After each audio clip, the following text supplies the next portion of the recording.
about 10% growth in China, close to 10% unemployment in the United States. And we heard the president in the State of the Union say we have to make, unequivocally, the United States the best place in the world to do business. Are we on that path? We could be on that path. We have an extraordinary basis on which we're operating, a $14 trillion economy, the largest in the world, some of the most innovative companies and universities. But we have other problems. We have high unemployment. We have a serious problem in our education system.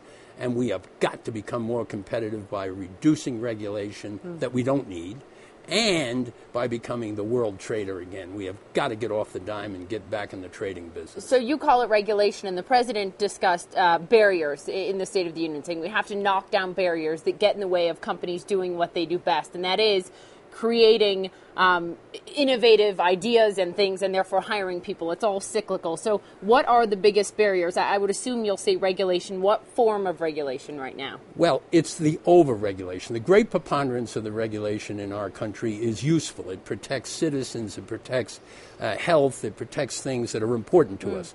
But if you just look at the health care bill that just passed and the capital markets bill that passed, it blows your mind away. So Wall Street reform and health care reform. The health care bill creates 158 new agencies, commissions, committees.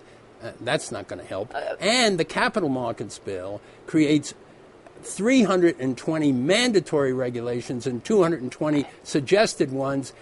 Your grandchildren will be retired before that ever gets done. And some of those rules in FinReg, the Dodd-Frank, they're still being written. But the question is, something needed to change. Most people here in Davos would agree we needed more reform in the financial markets, and we needed some sort of health care reform. So absolutely. What does the We chamber absolutely want to agree. See?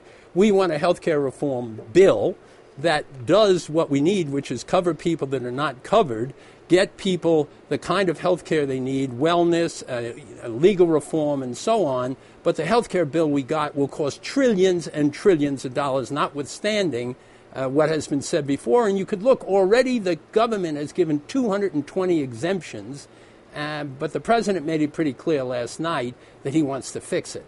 On the capital markets, we did everything except you think fix the president, let's go back, the president made clear he wants to fix the health care reform Yeah, he did. bill? He already indicated that he would accept one of the major changes, which would make everybody fill out Compromise. Right. Yeah, well, because why? Because he wants to keep the bill.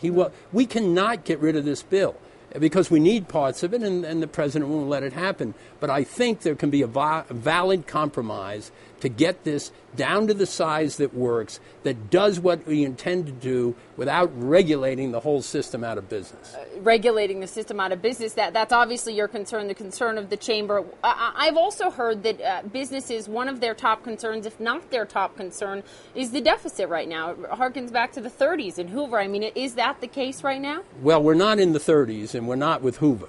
But there is surely a growing deficit on the long-term deficit in the United States. We can't begin to fix that until we put people back to work. Because when you have 9% unemployment, you can't fix the long-term deficit. So our objective is to create opportunities, trade, our education.